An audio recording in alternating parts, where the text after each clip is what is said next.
اهلا بيكم في فيديو جديد من كابوريا ستيشن. النهارده انا حابب اتكلم على حاجه انا بقالي كتير جدا عايز اتكلم فيها، يعني كنت مأجلها علشان اتاكد منها. بصراحه هي حاجه مش رسميه، هي نظريه من عندي، بس كل التصريحات وكل الاحداث بتأيد النظريه دي. من فتره عملت فيديو اخبار الفيل الازرق الجزء الثالث، وهل هو اتلغى ولا لسه هيتعمل والكلام ده كله. ساعتها قلت الفيلم بنسبه كبيره جدا هيتعمل، بس مستحيل ينزل الفترة دي، ممكن بقى خلال 3 4 سنين جايين. والكلام ده كان قبل فيلم كيرة والجن، وقلت ساعتها برضو في انتظار الأسئلة اللي ممكن تيجي لصناع العمل عن الفيل الأزرق الجزء الثالث في العرض الخاص بتاع كيرة والجن.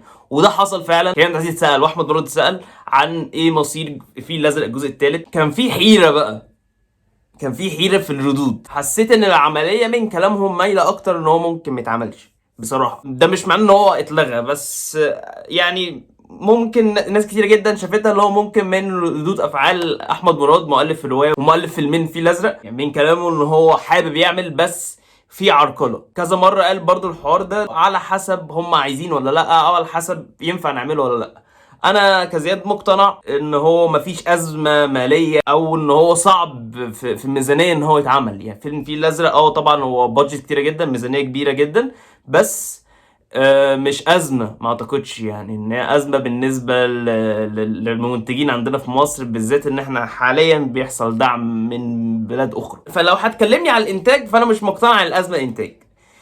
اللي انا مقتنع بيه الازمه بتاعت الجزء الثالث مش في احمد مراد كتاليف، ولا في انتاج ماليا، ولا حتى في المخرج مروان حامد. انا حاسس ان الازمه كلها في كريم عبد العزيز. طبعا ده تخمين، مش حاجه رسميه، بس انا شايف ان هو مش عايز يعمل الجزء الثالث. والدليل على كده لان هو بعد كيرة والجن قال انا هعمل مسلسل الحشاشين مع مخرج بيتر ميمي، وبعد كده هشوف بقى فيه الازرق والكلام ده كله. ومن يومين ثلاثه نزل تصريح ان مسلسل الحشاشين ده اتاجل لرمضان اللي بعد الجاي، وان كريم عبد العزيز بيستعد لتصوير فيلم معرفش اسمه ايه بالظبط، ومعاه منة شلبي، وتقريبا هينضم ليهم كريم محمود عبد العزيز. يعني لو قعدت تربط الدنيا كده، يعني الازمه مش مسلسل حشاشين، ولا الازمه جدول الاعمال. كريم عبد العزيز بيتحجج بجدول الاعمال، بس انا مش مقتنع ان الازمه كلها في جدول الاعمال. انا مقتنع ان هو مش عايز يعمل الجزء الثالث، ومش سخافه منه اللي هو مش عايز يعمل الجزء الثالث. انا اعتقد ان هو الدور مرهق.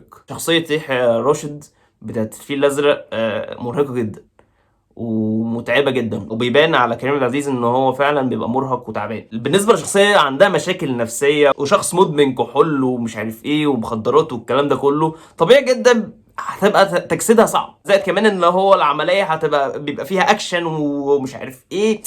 عملية تقيلة بالذات لواحد داخل على 50 سنة، وشخص أنا شخصيا بشوفه كسول شوية. فأنا مقتنع الأزمة كلها من كريم عبد العزيز بصراحة.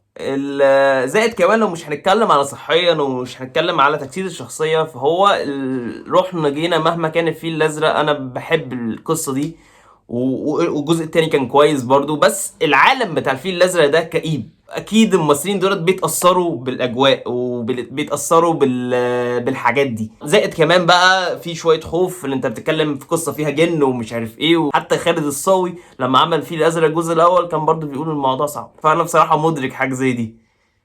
طبعا احنا عايزين نشوف حاجه عظيمه، عايزين نشوف حاجه تبهرنا، بس برضه لازم نحط في الحسبان ان الممثلين دول بيتعبوا، والناس دي بتدخل في اجواء سيئه علشان يطلعوا النتيجه المطلوبه. الموضوع مش سهل، مش حاجه فن.